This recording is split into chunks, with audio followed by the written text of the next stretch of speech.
This is WWE superstar Drew McIntyre, and you're listening to the WWE Podcast. The champ is the one that everybody wants, me. Becky Lynch is going to WrestleMania. Claymore! Austin 316 says I just whipped your ass. This is my iron. You're going to acknowledge me. All right, everybody, welcome to the WWE Podcast Mailbag. It's Thursday, December 1st, 2022. A little bit late today. Wednesday has been the day I've been releasing them lately, but fell a bit behind last night and fell asleep on the couch, if you really must know. If you're wondering, hey, you must have really something important going on. No. I just passed out on the couch. Actually, watching the Casey Anthony documentary. I don't know if any of you follow or care, but that documentary that came out on, was it Netflix? I think it was Netflix. The Casey Anthony case, I'm sure all of you remember what that is, but it dives deep into a rabbit hole. So no, that's not what we're here to talk about. But if you are interested and you like those documentaries and true crime, great stuff. I haven't finished it yet. I'm on the last episode. So that's the reason why you're getting this late. Not a great excuse, but it's the truth. Okay, let's get to the mailbag as we prioritize our patrons. And that's a perk. Go on Patreon if you want ad free and you want to be first up on the mailbag. Here we go. Patreon.com/WWE podcast. So here's a message from somebody that we haven't heard from in a while. Miller. So here's what he says. Mr. South Africa here. He says, how is it? Miller here from beautiful South Africa. Hope everyone is doing well and going to have an awesome last month of 2022 and going to enjoy Christmas, New Year's, and everything to come. I just had a thought. We have talked about who will dethrone Roman eventually and also who will take the tag titles from the Usos. Both Zayn and Owens have been brought up for both together and individually. So seeing how the WWE Universal 24/7, 7/12, 365 Planet Galaxy Undisputed title has been held hostage with Roman from Raw. So Owens being a superstar, being a Raw superstar, and Zayn being a SmackDown star, and tag titles also being cross-branded, how insane of a WrestleMania moment would it be if Owens and Zayn face the Usos early in the night, and if they win the titles, Roman has to defend each title twice, Universal versus Zayn as Ultimate Main Event, and then also the WWE title versus Owens, and then losing both titles, causing a total collapse of the bloodline on the pay-per-view, and seeing that WrestleMania is now 2 nights, both main titles can be defended on each night. Have a great week and month, everyone. Cheers. Okay. Miller, there's a lot to unpack here. So much to unpack. You bring up some great stuff here, so let's get into it. All right. So where to begin? I have heard, and I like the idea, of Roman being forced to defend both championships separately. The question is going to become, how do they suddenly decide that championship is now 2 separate belts? Now symbolically and physically they're 2 belts, which has told me since WrestleMania that even though they've told us that the championship, the imaginary one in our minds is 1, they still are represented by 2 physical belts, which tells me they don't have a long-term plan to truly fuse them also physically together, and that eventually they knew they would split it back. Or they just simply like the visual of Roman holding 2 belts instead of 1. Like the visual of him for countless pay-per-views holding both belts up while the fireworks go off. I mean, that seems to be the end of every single pay-per-view that they've had the last 2 years.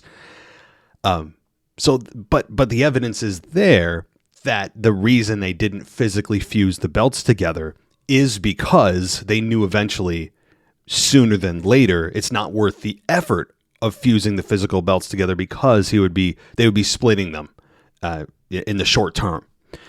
So with that said, I like your idea. I like the idea of Kevin and Sami working together to completely diffuse and dismantle the bloodline, to completely cause, as you said, a total collapse. I like that phrase. I like that.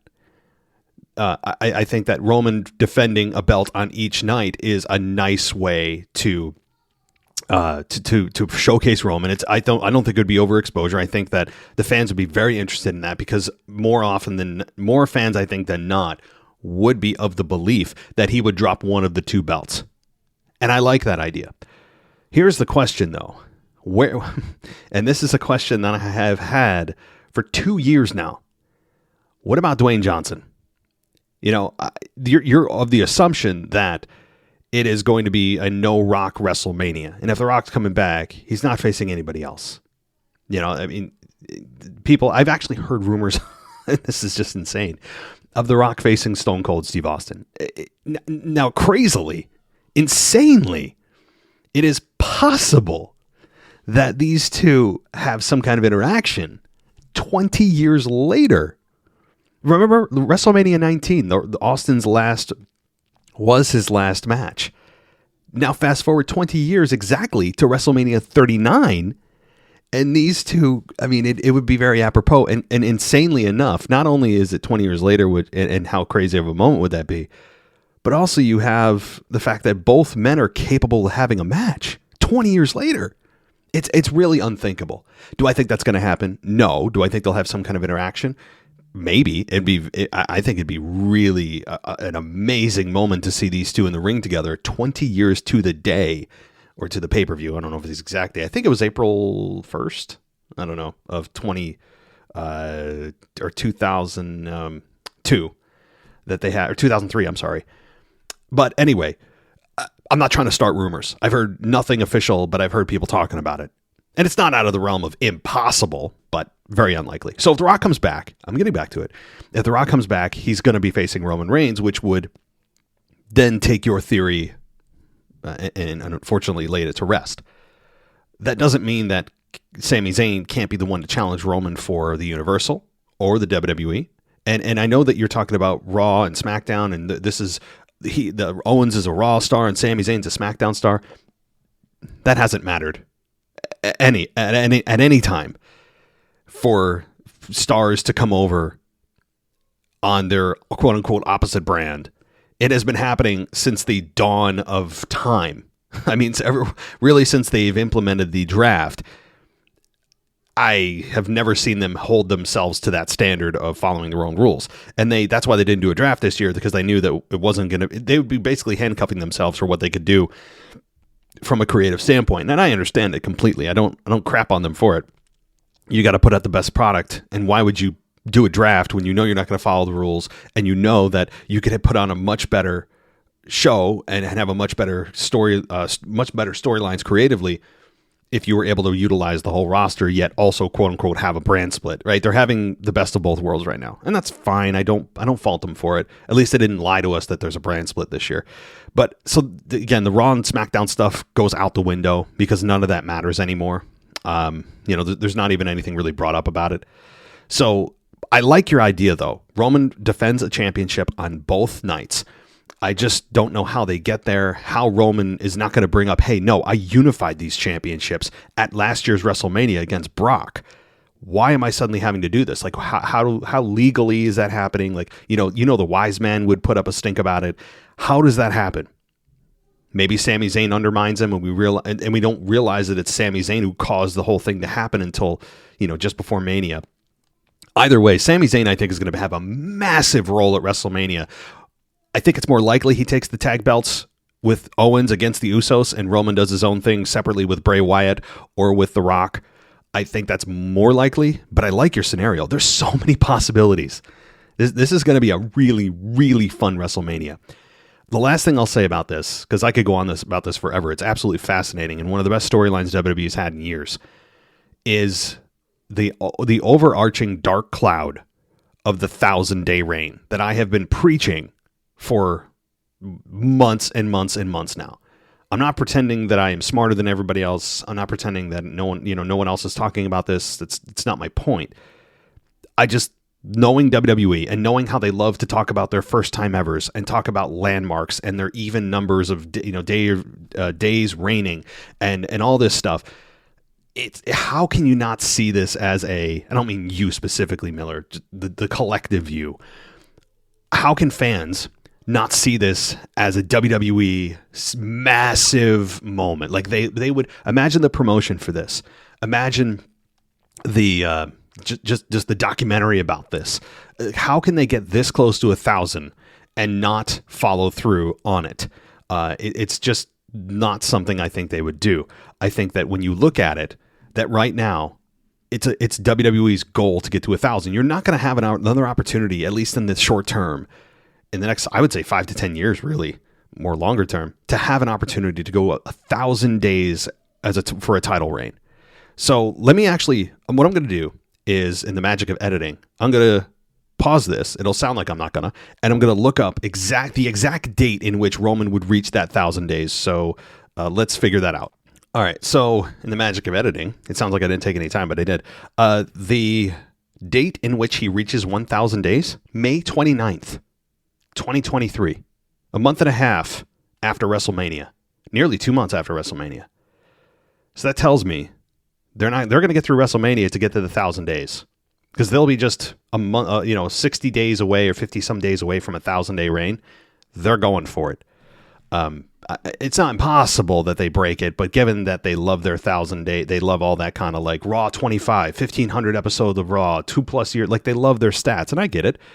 So that would tell me that they are going to do it and have Roman at least carry the Universal through WrestleMania. He may drop the WWE if he has 2 title matches at WrestleMania, but the Universal is the one that started the streak and the one that he can continue counting even after he drops the WWE, if he does.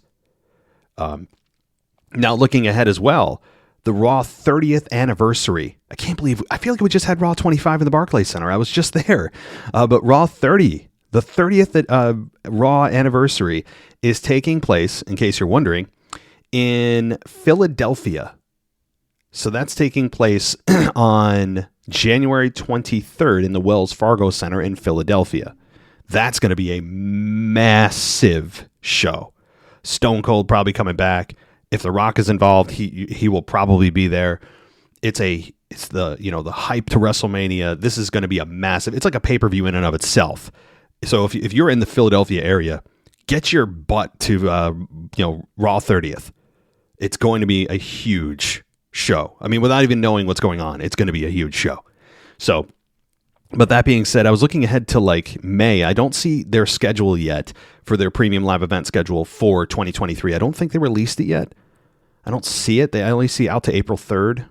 So I don't see through it. So I really believe that it's going to be still probably Roman Reigns in a singles match. The Usos drop the belts to Kevin Owens and Sami Zayn. But all right, I'm going rambling, but it's a topic that it's a rabbit hole, isn't it?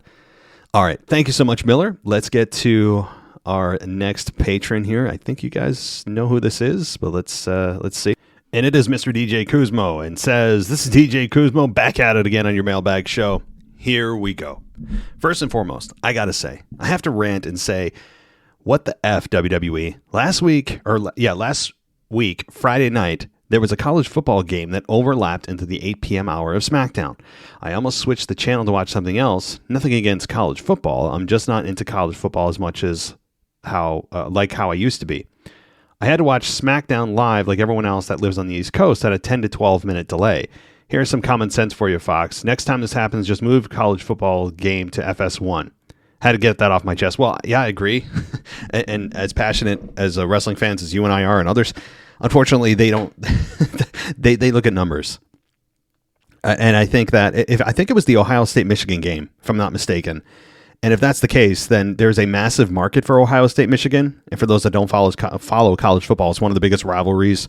It's like Alabama, LSU, like that kind of thing. Again, I'm probably speaking to some people that don't care or don't know, but I only know that because I follow loosely what's going on and I listen to sports podcasts. But they look at the numbers, and they felt that the sacrifice of pushing SmackDown a little bit further out on a delay was worth the numbers they would get for a college football game that had high stakes. So you can say put it on FS1, but they felt that their main station was it was worth pushing SmackDown forward, and that's kind of the way it goes, unfortunately. But all right, Survivor Series.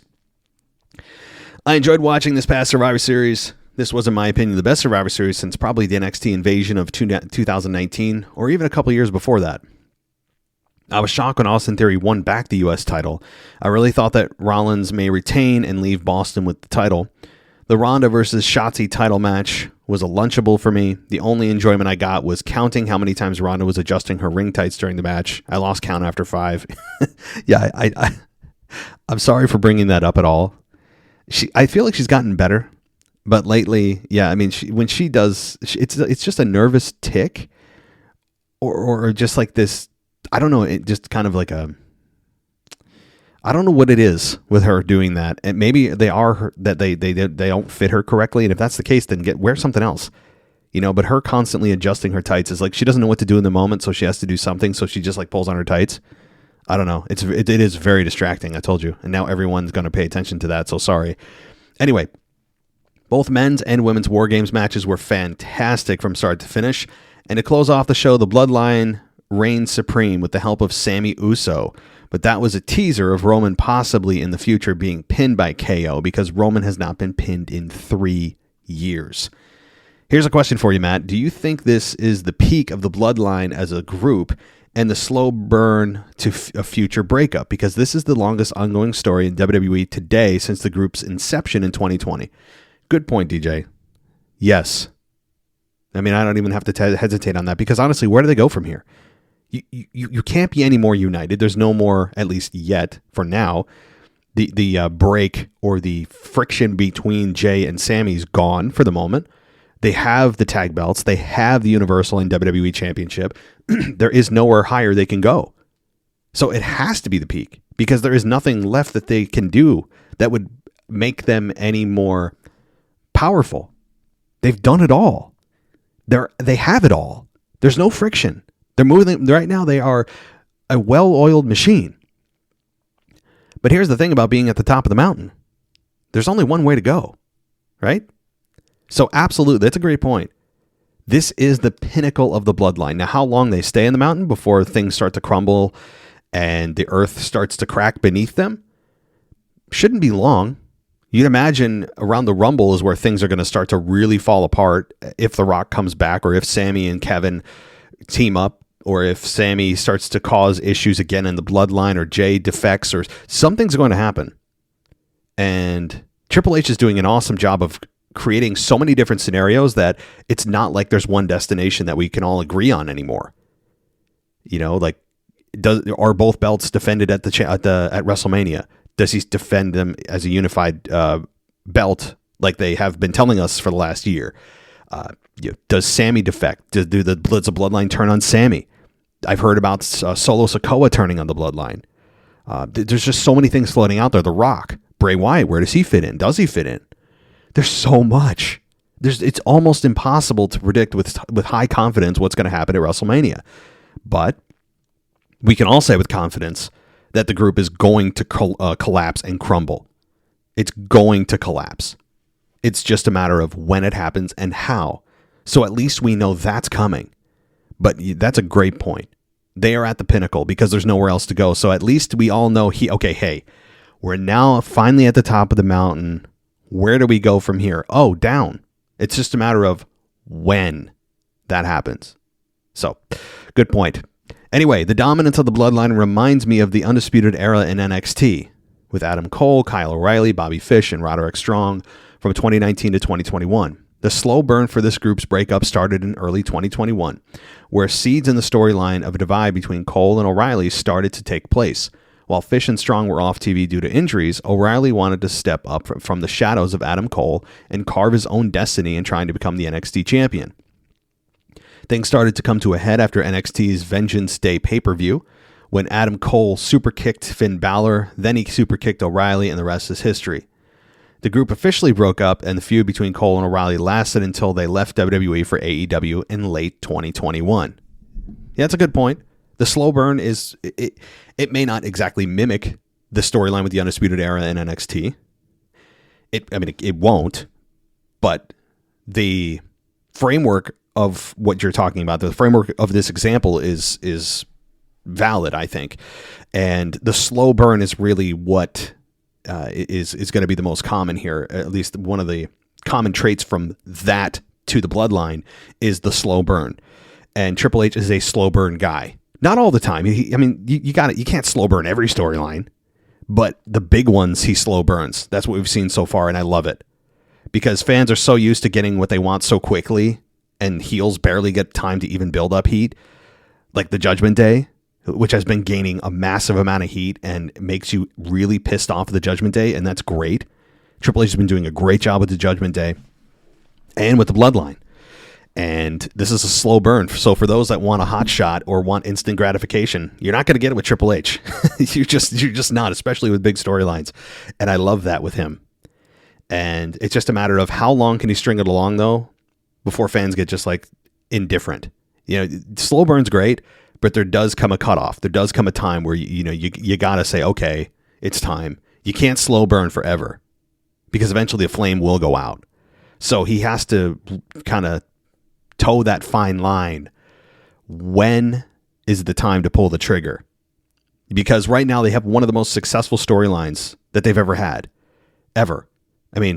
Ever. It's not the most, but it's one of. And you don't want to just hotshot this one. This I understand not only because it's a top storyline and one of the best, but this kind of storyline doesn't come along very often where fans are so emotionally invested. And so that's why you don't want to hotshot it, right? Like you do want to string this along, make as much money as you can with selling t-shirts and things before you pull that trigger, because that's not just a inconsequential turn or development when this starts to crumble. You are affecting the bottom line with this storyline. So they need to be very strategic about how they do it, what the ultimate goal is. This is not just I don't know, guys, come up with something. No. This has to be well thought out 6 to 12 months in advance, minimum. So yeah. All right. Thanks for that. Let's continue on here with your email. With that being said, sorry for the long story. Dominant factions are usually built to last for the long term, 3 to 4 years. With that being said, next year will be year 3 of the Bloodline. I'm putting it out there. There's a slow burn to this story of the Bloodline. Just enjoy the ride and stay Uzi. Exactly. Yeah, I just exactly right. I don't want to rehash what I just said, but you said it as well. Questions. Do you think next year WWE drops the War Games from Survivor Series? Because they're saying Survivor Series War Games is a mouthful to say. Well, yeah, it is, but I wouldn't say that they're going to drop it just because there's a lot of words in the title of the pay-per-view. They can always shorten it into Survivor Series. War Games is just a match type in the show. So they could always just say Survivor Series and still have War Games matches if that's the problem. I would hope that they're not going to drop that concept just because, well, it's too much to say, guys, let's not do it. Like, that'd be a silly reason. The WWE has done... How many pay-per-views did we see throughout the pandemic era where they added taglines to the show and they had to say the full tagline in every promo for the pay-per-view? It was like SummerSlam. You'll never see it coming. Was it Extreme Rules? The greatest wrestling match ever or something between Randy Orton and Edge. Remember, they had to say like the full thing. So I don't think the title of the pay-per-view, while it is a mouthful, is going to be the primary problem. They've done it countless times in the past where there was just too many words for the show's name. So speaking of mouthful, with Triple H in charge of creative, does WWE finally chop off the WrestleMania name from Backlash and just call it Backlash? That's all for now. Signing off. Peace. And yes, you have a voicemail, but I hope so. Triple H has gotten rid of the Hell in a Cell pay-per-view, and he has said that, he's not going to eliminate all of the gimmick pay-per-views, and he has acknowledged in the press conference from Survivor Series that he knows that journalists and fans have said, they don't want all these gimmicky things for pay-per-views, but, I think that the Hell in a Cell can be eliminated, because then, when's the last time we had a Hell in a Cell match for WrestleMania? I don't know. How much more fun is it going to be and more special is it going to feel when you don't see a Hell in a Cell match for a couple of years and then all of a sudden someone challenges someone to a Hell in a Cell match instead of it just being built into the schedule? We can really reestablish the Hell in a Cell as a big deal and maybe get rid of the red chain link. That'd be nice. But I don't know what he's going to do with Backlash. To me, Backlash should be just Backlash, but I understand the need, the temptation to keep it because you're extending WrestleMania a little bit and squeezing whatever you can out of that brand of WrestleMania for the next premium live event. Like you are just essentially exploiting the WrestleMania name for another event that's not WrestleMania. To me, you shouldn't put the name the word WrestleMania in with any other pay-per-view other than WrestleMania itself. But I know what they're trying to do. It's marketing, right? It's marketing. Backlash is implied that it's backlash from WrestleMania, but they put the word WrestleMania in to make it feel a little more important for marketing purposes, like to extend the WrestleMania, exploit the WrestleMania brand name. If I was to put, an answer on this, I would say they're probably going to keep WrestleMania in the name.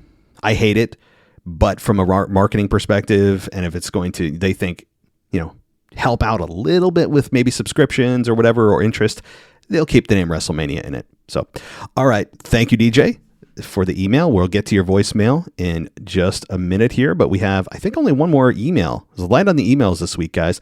So let's get to that email. Let's see who it is. All right. This is, I think, is it from Cam? Yeah, Cam G. So Cam G writes in and he says, "Hey, what's up? The WWE Podcast Loyal Ones on this fine day. I'm good. Probably at work when you were reading this. I just had to mail in and say a couple of things. Even though I'd love to go on for days and explain how much WWE and this podcast, legit, the WWE Podcast, have saved me from life so many times. You guys are here weekly. To me, feels like daily, so I have to say thank you from the bottom of my heart. And I'm sure multiple others in this family as well. Thank you again. And we love you and all the work you do. It's all appreciated." Well, that is crazy to me. And I don't mean in a bad way. That's just, I don't know. I guess I don't really feel like I affect that many people in that way. Yeah, I feel like it's just kind of, I don't know. I sit here at my desk, right, alone, doing this podcast, and you never know how many people are going to listen or what effect you'll have or who you reach. A lot of people, most people that you reach, you don't hear from. So that's kind of cool, but good. All right. So on with a couple of things. Survivor Series War Games was, as the young ones say, lit. I have to say, even though that was dope, I have to say I saw something which I may be the only one to think so. Amazing. I just so happened to see WWE Live Saturday after the PLE. It's hard to explain how amazing it was, but just let me try. After that crazy night in War Games, everyone had to be sore. Then to think they went to Raw that Monday. Not many people would think they would do a show in between, but dudes and dudettes. Your terminology is making me feel out of date there, buddy. I feel so old. If you're really that type of lady, did I read that right? If you're really that type of lady, I guess, yeah, in the words of The Miz, it was awesome. It started with a banger for the Raw Women's Championship, the EST versus Bayley, which went in for 7 to 8 minutes before Damage Control caused the DQ, which is when Alexa's music kicked on and Bliss and her cam came running out, and it turned into a triple threat, which is almost the War Games match back to back. The next match, which right when it was announced, I immediately said to myself, I can't wait to mention this on the podcast, even though the main event was really the thing that made me mail in. But the match that was on next was Karrion Kross versus Ricochet. Talk about another monster versus floppy flipper. This match was great. The only thing that was a bummer is Ricochet powers up and had Karrion down and set up for the shooting star press, got all the way to the top rope. Everyone's cameras were out and Karrion got up and threw him off, somehow got him in the cross jacket, which Ricochet almost tapped immediately. Also saw Maximum Male Models versus The New Day, which started out at a pose off that turned into a tag match. I know you're not a huge fan of your boys, but they had the crowd lit. A New Day won. Then we had, I'm not a fan of them. Like, it's just, I don't need to say it enough. They just, I can't believe the crowd is still cheering for these guys 8 years later. It's absolutely, I'm not under the spell that everyone else seems to be under, but we all have our opinions. Then we had a SmackDown Women's Championship match, Rowdy versus Shotzi. This match was also great, and in my opinion, the match of the night only because I got to boo Ronda and let her know she's just the WWE bully. Ronda retained. Now the next two matches were almost like something you'd pay huge bucks for and you'd legit think you were dreaming being in such a small arena. The next match was announced was a fatal four-way for the United States Championship. This was also exactly what we saw at War Games. This time they needed someone who wasn't hurting to help move the match along and take some bumps. We had the almighty Bobby, Austin Theory, Seth freaking Rollins, Matt Riddle. The match was great. Tons of spots that made the crowd go, aw. Ooh and ah. We had Seth take Theory through the crowd and hit him with a garbage can. Theory retains, but everyone hit their signature moves in the middle of the ring after the match, with the crowd loved. I booed. And now, ladies and gentlemen, boys and girls, podcasts of all kinds, it's in the main event. Well, before we get to the main event, in your final paragraph here, I just want to point out that people forget that the men and women take bumps on shows that you don't see. Most of the bumps for the men and women in this sport are done on non-televised events. And for them to do an event after the pay-per-view and then do Raw the next night is, I mean, I can't imagine what their bodies feel like. Seriously. It just creates another level of respect that we often forget about. It's something that we forget about, and I do too, that these men and women are doing shows like 5-6 days a week. It's crazy. I mean, you think, well, they just do one, once a week. No, not at all. So for some guys, it's every day. It's absolutely, it's really just almost impossible to think about for a lot of us. Okay, so for the main event, it all starts with the lights going out and the announcer saying we have an 8-man tag match. Sammy's music hits. He comes out. Crowd goes crazy. He says a bunch of Bloodline winning War Games stuff along with they feel pretty good and they feel pretty great. You could say they're feeling pretty. The crowd chants Usi and he yells, we feel pretty Usi about the whole thing. In his Sammy entrance, dance, freak out type of way, he then proceeds to tell the crowd how he wants to introduce some very special people. And boom, Solo's music kicks in. This part was great because Sammy walked out to the ring and over Solo, and he made Solo break by calling him my dog. That they win War Games, they settle down, Brawling Brutes music hits, and out comes Butch and Ridge.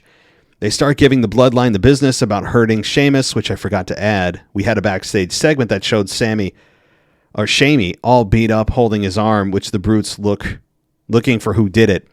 So since we knew there was no Sheamus, we were all wondering who would make this 8-tag man match. And boom, out comes Drew. So they're all standing there looking like 1, 2, 3. But who is the fourth? And you guessed it, it's Kevin Owens. This match had so much... the email would take the whole mailbag. Just 2 things I want to have to say. 1, I found it absolutely amazing that we all saw, unless they did it on Saturday night, I know they hugged or something, but we saw Jay and Sammy.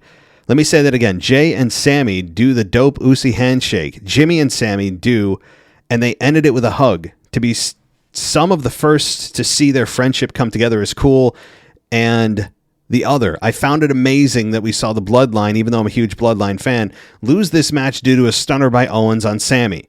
Just blew everyone's mind. So come on, dude. We got 4 War Games matches the night after. Like, what? Such a good night. Sorry this is so long. Maybe it's not. Just typing. It feels like it is. WWE Podcast and the millions listening. Smile because we love wrestling. I love all. Keep it real. Thank you, Cam G. And that is cool to hear such a detailed, in-person, non-televised event from someone that went, because you don't see these. We would have never known any of this happened had you not wrote in. So very cool. I appreciate the effort, because this was a long email, but you gave us a lot of info that we didn't know. Most of us, I didn't, and I'm guessing most of us didn't know. And it's also interesting that Sammy and Kevin had an physical interaction, given that Sami Zayn and Kevin Owens especially was very clear on Raw. He didn't want anything to do with Sammy. He didn't want to fight him. He didn't want to be friends with him. He just wants him to just disappear.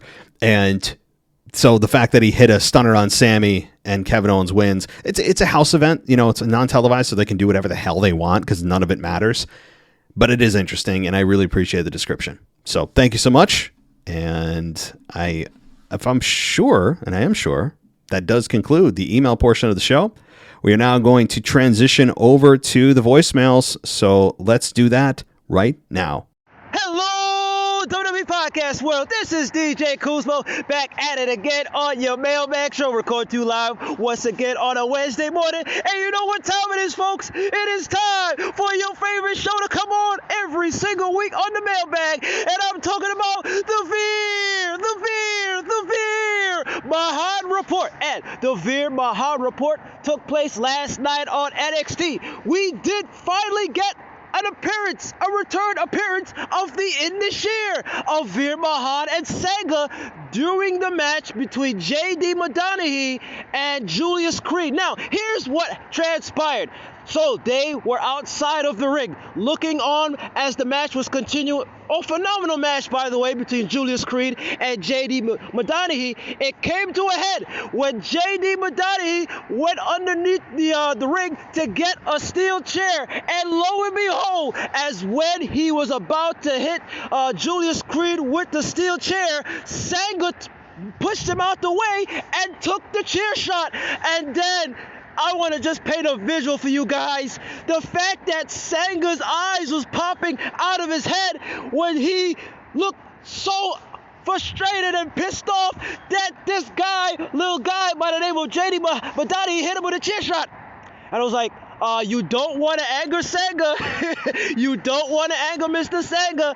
And then all of a sudden, we did get the match ending in a DQ, but we did get the Indishir rolling up to Julius Creed and my guy Veer Mahan saying that I want you at 100% and nothing less.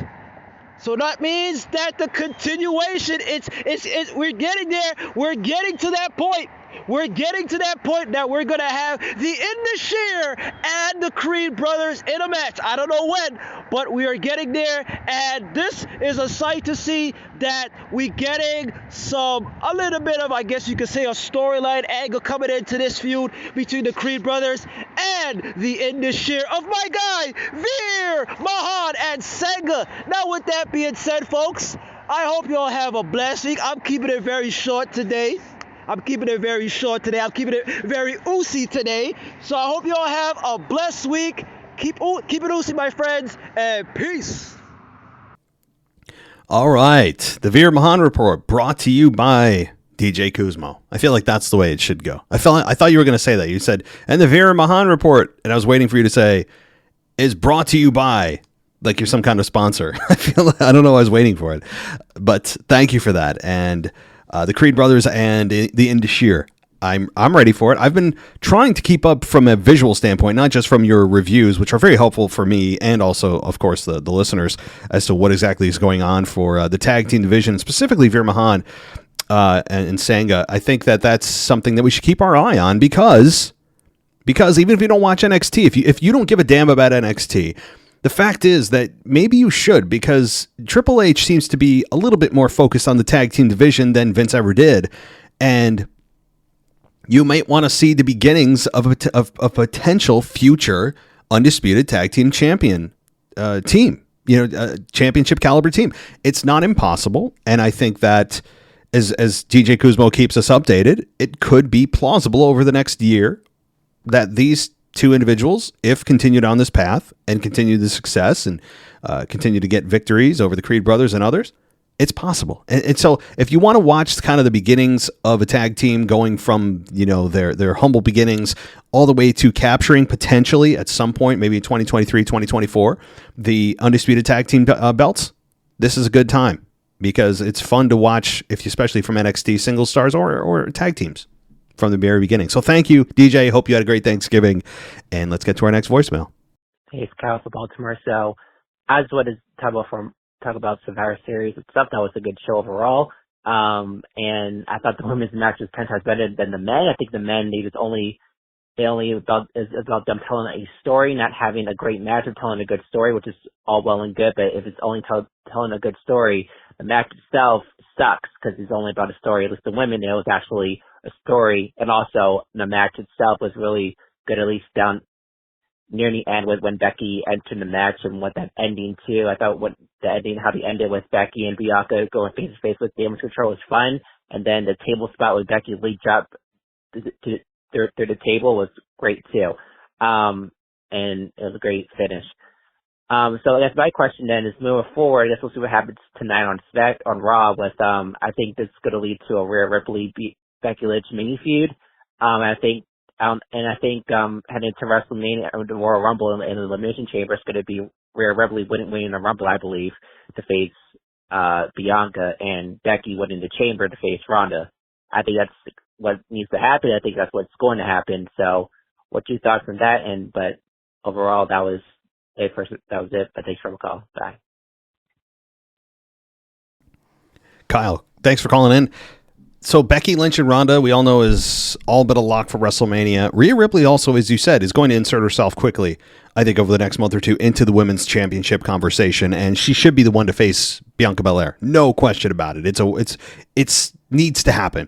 So she could win the Rumble and face Bianca, and Rhea Ripley could be the Raw side of the women's main event, and Becky and Charlotte, although Charlotte's out there. Becky and Ronda Rousey are going to, I believe, main event the women's side now of the SmackDown division. Now, the thing is, though, if they're going to pretend that there's a division, or rather a brand split, sometimes they pretend there is, other times they don't. It's really depending on how convenient they need it to be for the story.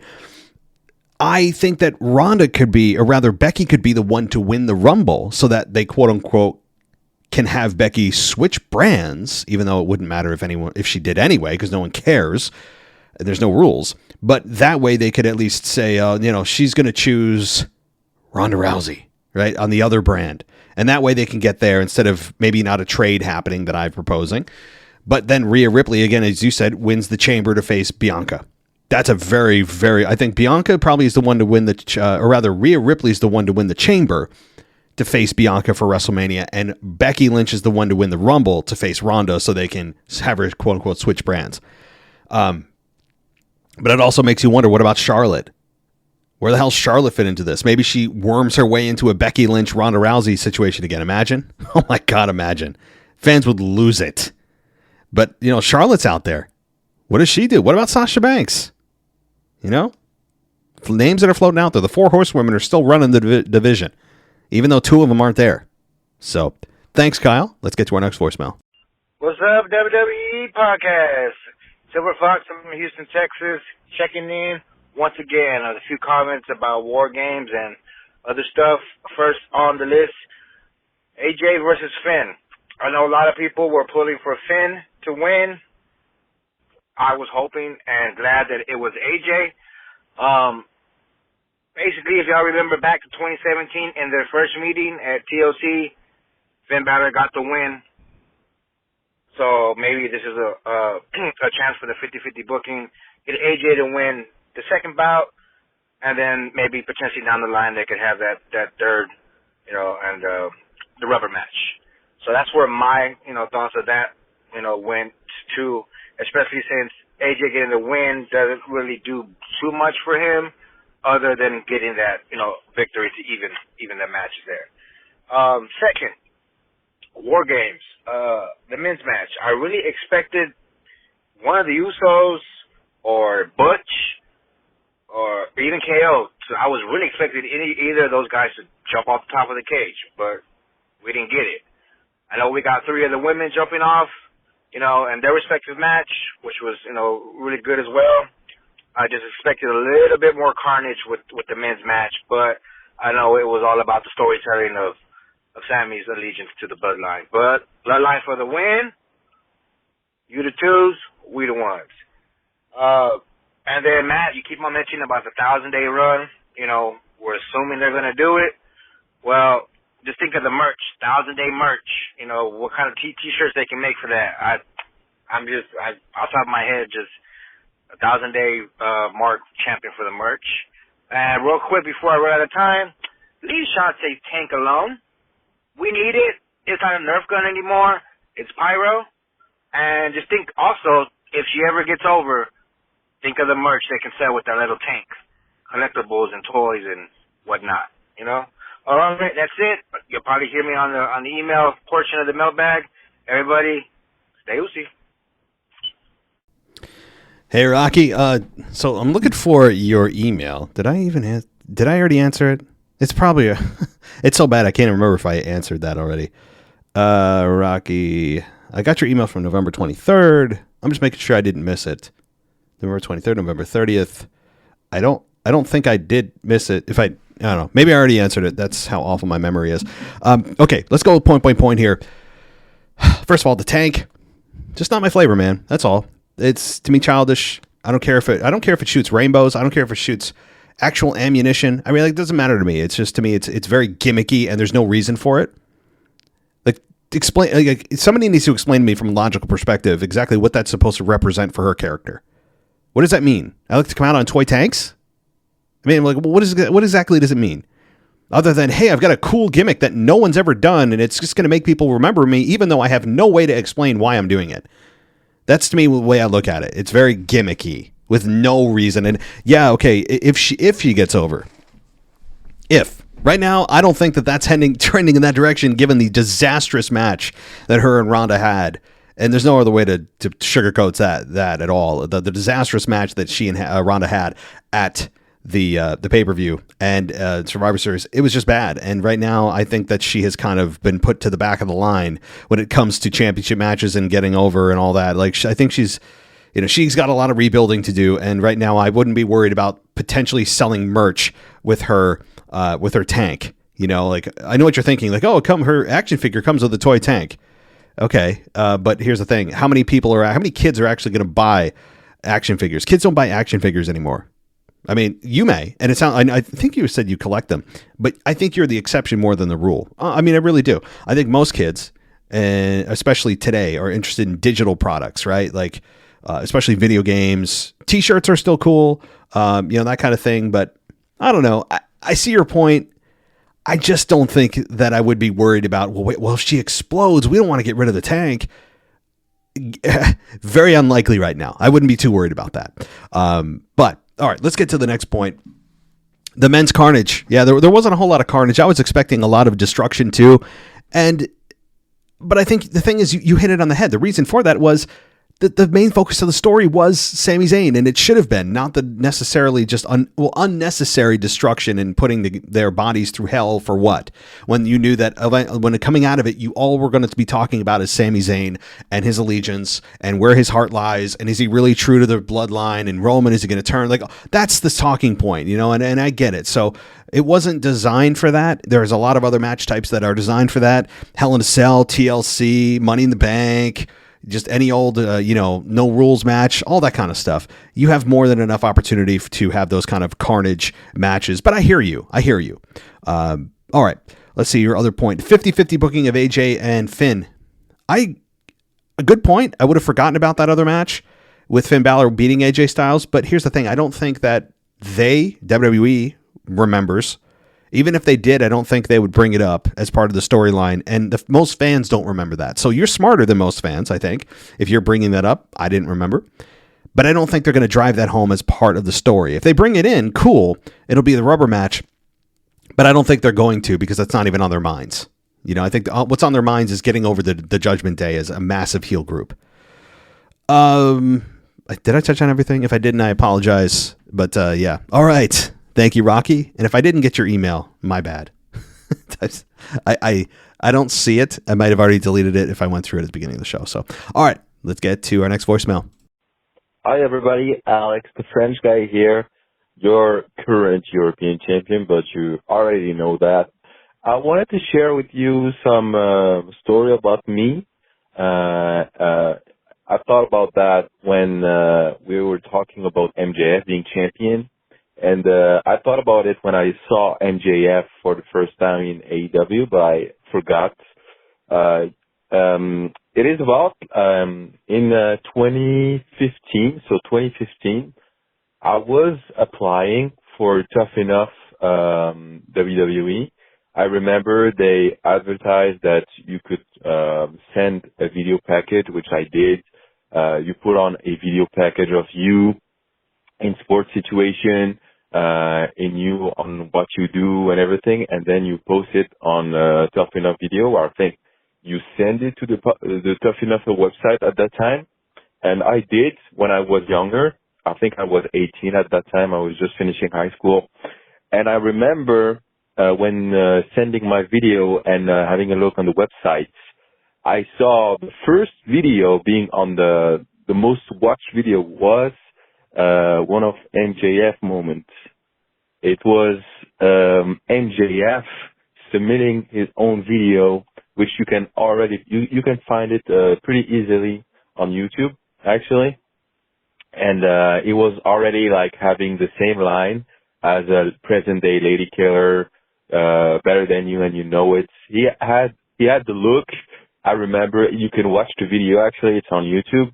You can see MJF teasing Triple H and having him calling, if I can call you Trip, which is horrible, actually, but just wanted to say that since I'm going to forget it in about a week or something. So long overdue for MJF, not a guy that wanted to become an NFL star and just got into wrestling.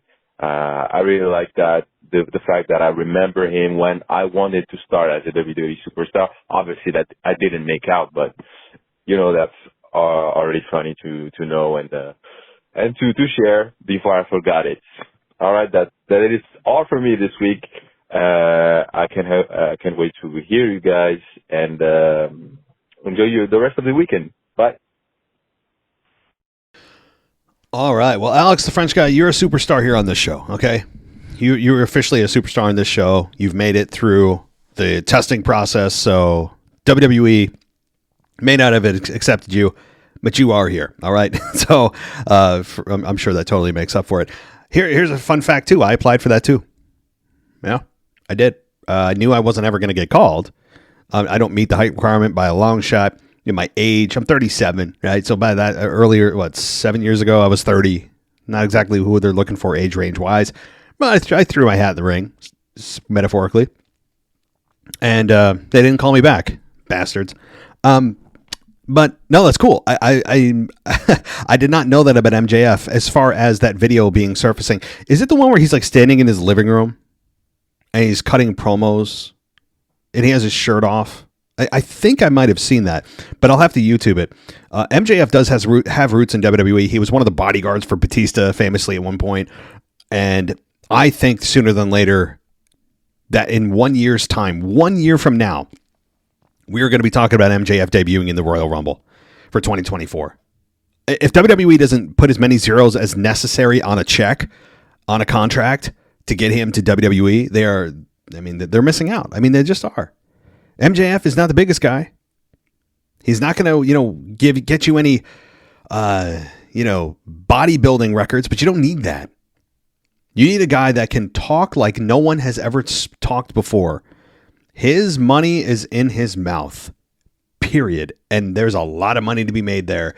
And I think he could have some amazing promos. Imagine him cutting promos against like John Cena, if they had a one-off, or against, I don't know, Roman Reigns. My God. It would be must-see TV every time that he's on. It is now. I know the whole William Regal thing. He turned on Regal this week, and the new AEW Championship belt. All that is good stuff. But WWE, look, they just have a bigger fan base, and I think he could be a bigger star with a bigger company, and he's going to make a ton of money, and he should. So, thank you, Alex, and let's continue to our final voicemail for the day here, or evening, by the time I'm releasing this. Hey, Matt, it's Brad in Florida, no longer Brad in New York, and I just wanted to comment on Survivor Series. I hope I'm getting this in time for the show, but basically, in terms of Survivor Series, I found it to be really not that great of a pay-per-view, and I hate to say that because I want to love the product and what they're putting out there, but, to me, not paying homage to the elimination aspect of Survivor Series, one of the longest-running pay-per-views that WWE has, was really silly. I thought the flawed in that basically until you got to the 10th person getting into that ring, it meant absolutely nothing. Everything that happened beforehand, the man advantage, the woman advantage, all that stuff meant nothing.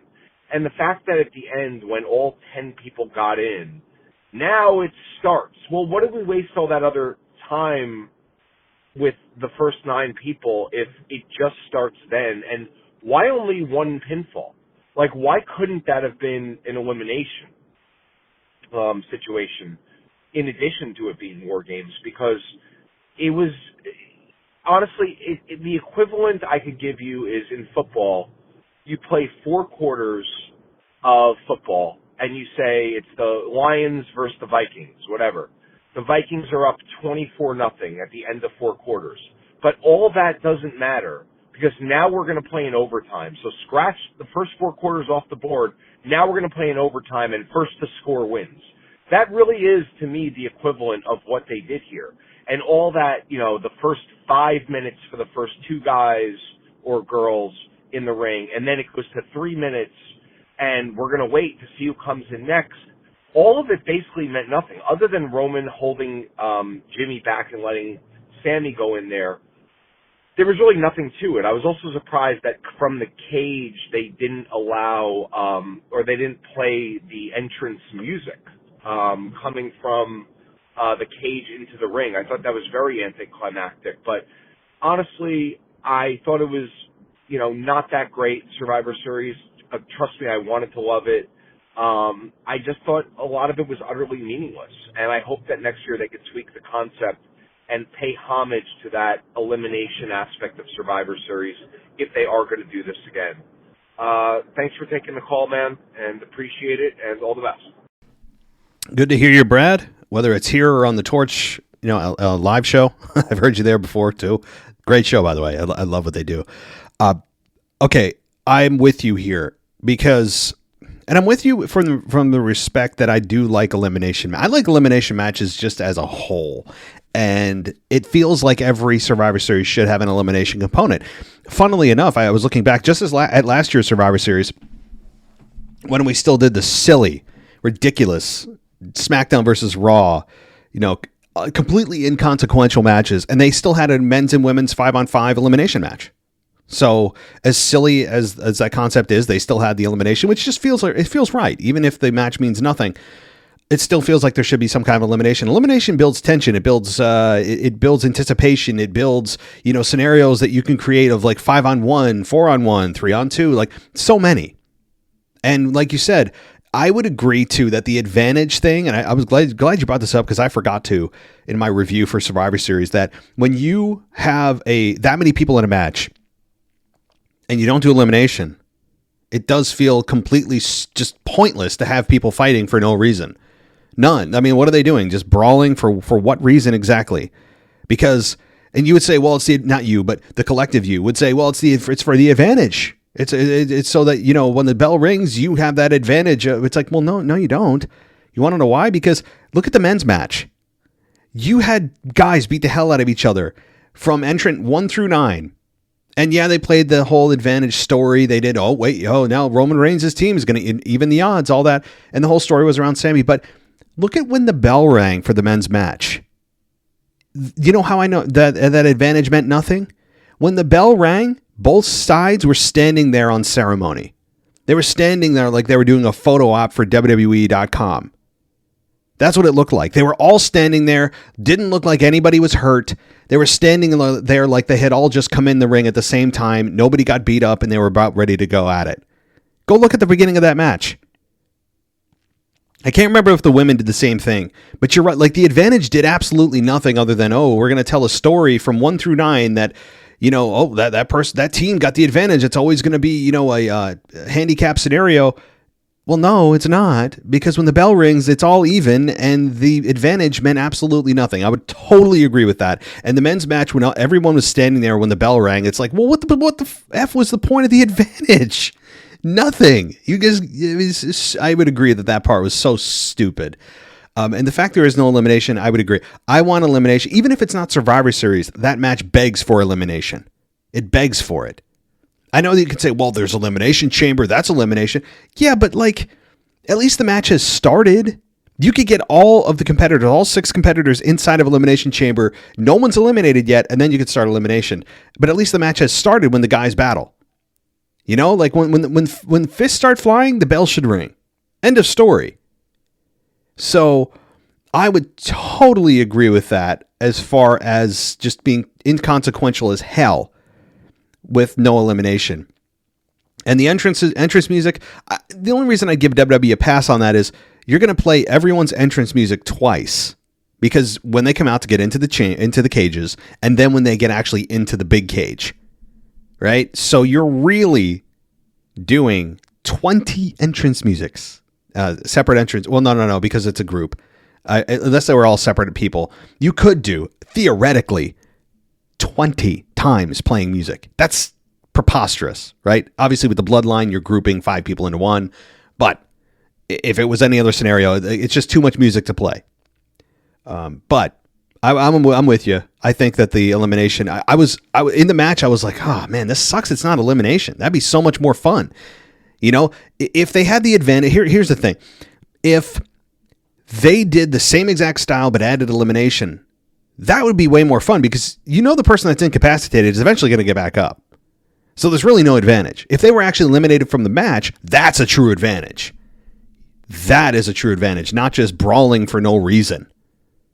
So, yeah, I'm with you. I don't think they'll ever change it because I think that's the way War Games matches have always played out. I could be wrong. Again, this is the first War Games match I've seen, War Games matches that I've seen from start to finish in my life.